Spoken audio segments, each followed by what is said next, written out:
नित नया जीवन देते सतगुरु, पल पल करते ध्यान। ब्रह्मा विष्णु महेश भी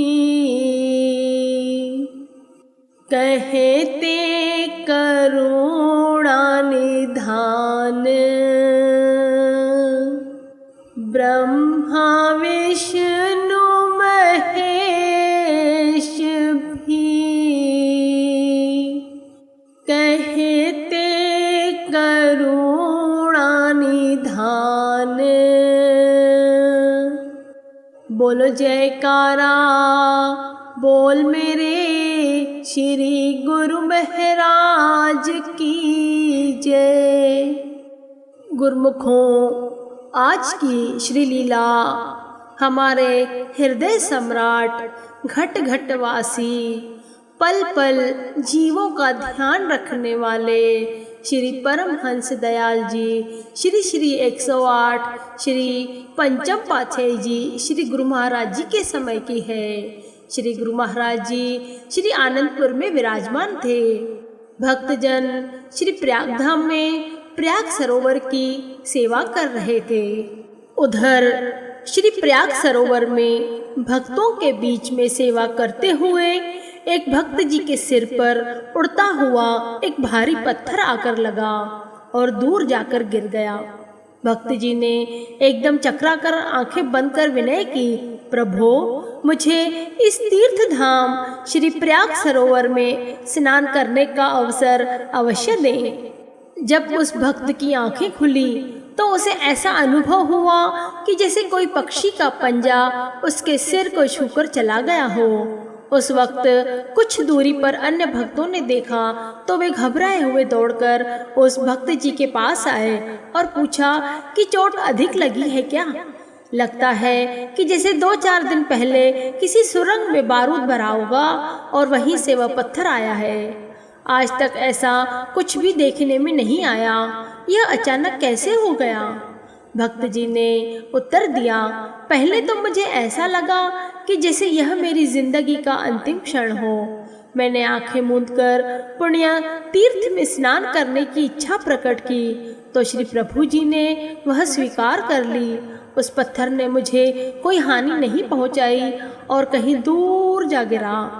सब श्री गुरु महाराज जी की अद्भुत शक्ति के इस अद्भुत दृश्य को देखकर नतमस्तक हो गए। श्री आनंदपुर में उस समय श्री गुरु महाराज जी पंचम पातशाही जी एक बिल्डिंग के समीप खड़े होकर सेवा करवा रहे थे।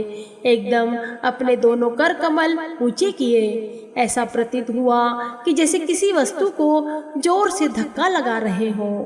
समीप खड़े भक्तों ने यह अचंभा देखा और आश्चर्यचकित हो विनय की कि इसमें क्या रहस्य है। मुस्कुराते हुए श्री प्रभु जी ने फरमाया, सब कुछ ठीक हो गया है, सेवा करते चलो। रात्रि के समय 3-4 दिन बाद श्री प्रयागधाम से महात्मा जी ने वहाँ की सेवा का वर्णन करते हुए इस घटना का भी उल्लेख किया। श्री गुरु महाराज जी ने अपने कृपा पत्र में सबको आशीर्वाद देते हुए श्री वचन लिखवाए, सेवक गुरुमुख श्री प्रयाग सरोवर की सेवा में श्रद्धा विश्वास को बुलंद करते हुए तन मन से लगे रहें। इस तीर्थ में मज्जन करने का सौभाग्य सबको प्राप्त होगा। कई जन्मों के कलुषित कर्मों से त्राण पाने का एकमात्र साधन सेवा ही है। सेवा करते हुए निश्चिंत रहें।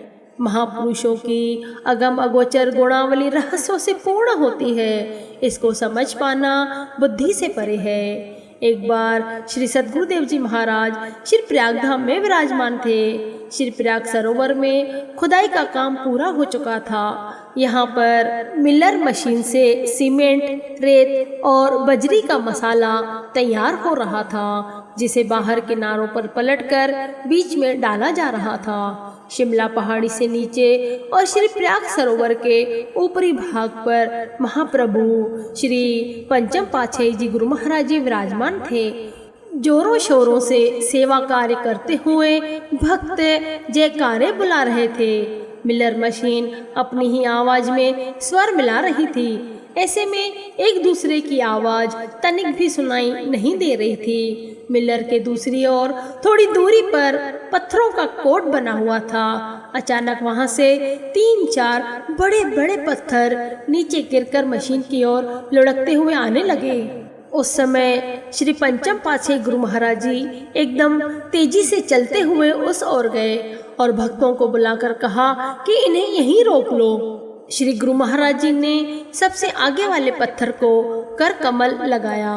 भक्तों ने झटपट मिलर को बंद कर दिया और दौड़कर उन पत्थरों को वहीं पर रोक दिया। सबका ध्यान उसी ओर आकृष्ट हो गया। अन्य कई भक्त भी उन पत्थरों के पास पहुंच गए, क्योंकि वे पत्थर बहुत बड़े और भारी थे। वहां पर न जाने क्यों भूमि में एक दरार पड़ी हुई थी। श्री गुरु महाराज जी ने फरमाया कि इन पत्थरों को इस दरार में डालकर, इसमें मसाला डालकर इसे बंद कर दो। जैसे ही एक एक पत्थर को धकेलने के लिए 5-5, 7-7 भक्त जोर लगाने लगे तो श्री गुरु महाराज जी ने फरमाया, ओहो, इन पर इतना जोर लगाने की जरूरत नहीं, केवल 2-2 भक्त ही इसे आसानी से वहां तक ले जा सकते हैं। सचमुच ही 2-2 भक्तों ने इतने बड़े बड़े पत्थरों को इस प्रकार धकेला मानो वे किसी गेंद से खेल रहे हो। उस दरार में पत्थर और मसाला डालकर उसे बंद कर दिया गया और वह स्थान भी समतल बना गया। श्री आज्ञा पाकर सभी पहले के जैसी ही अपनी सेवा में लग गए। सेवा के पश्चात श्री गुरु महाराज जी ने सब गुरुमुखों को अपने सम्मुख बिठाया। महात्मा जी ने विनय की, स्वामी जी, त्रेता युग में भगवान श्री राम और उनके सेवक हनुमान, नील, नल और वानर सेना आदि के इतिहास पढ़ते एवं सुनते हैं। अब तो वे सब नज़ारे श्री गुरु महाराज जी प्रत्यक्ष दिखा रहे हैं। श्री गुरु महाराज जी श्री दर्शन से इन सेवकों में एक अद्भुत शक्ति का संचार हो गया है। महात्मा जी ने फरमाया, आपकी अतुलनीय कृपा से हम तुच्छ दासों को श्री दरबार में चरण शरण मिली है और इस अनुपम सेवा का सौभाग्य मिला। हर जन्म में ऐसे ही साकार श्री दर्शनों का एवं सेवा का सौभाग्य बनाए रखना।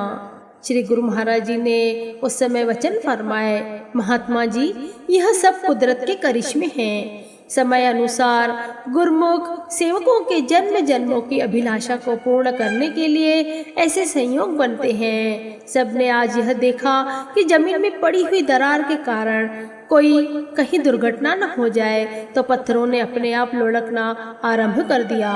वे भी भक्तों का स्पर्श पाकर खुश नसीब बन गए। महापुरुष जीव कल्याण हेतु निमित्त बनकर अवतरित होते हैं। सब गुरुमुख सेवकों को श्री गुरु महाराज जी ने प्रसाद देकर उन्हें प्रफुल्लित किया।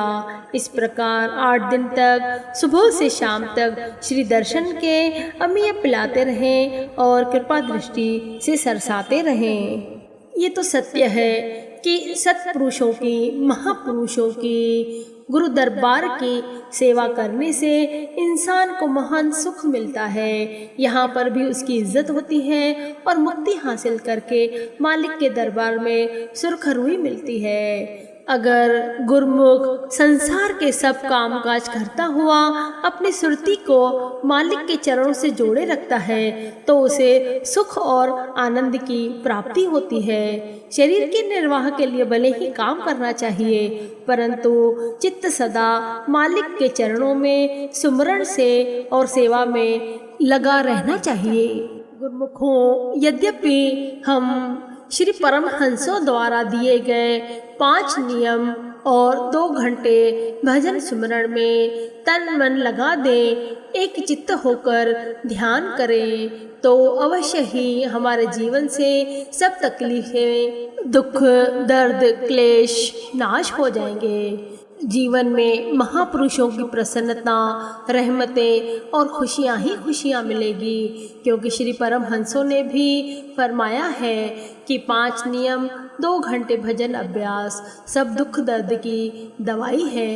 जो भी गुरुमुख श्री परमहंसों की दरबार की निष्काम सेवा करता है उसके भाग्य अवश्य ही जागते हैं, इसमें कोई संशय नहीं है। अतः हमें यह दृढ़ संकल्प करना चाहिए कि हम भी निज दिन श्री दरबार की श्री परमहंसों की निष्काम भाव से सेवा करें और कभी भी अहंकार को अपने अंदर न आने दें। सदैव और सदैव निम्रता धारण करते हुए श्री दरबार की खैर ख्वाही सोचे और महापुरुषों की रहमतों को पाएं और अपना जीवन मंगल में कल्याणकारी बनाएं। बोलो जयकारा बोल मेरे श्री गुरु महाराज की जय।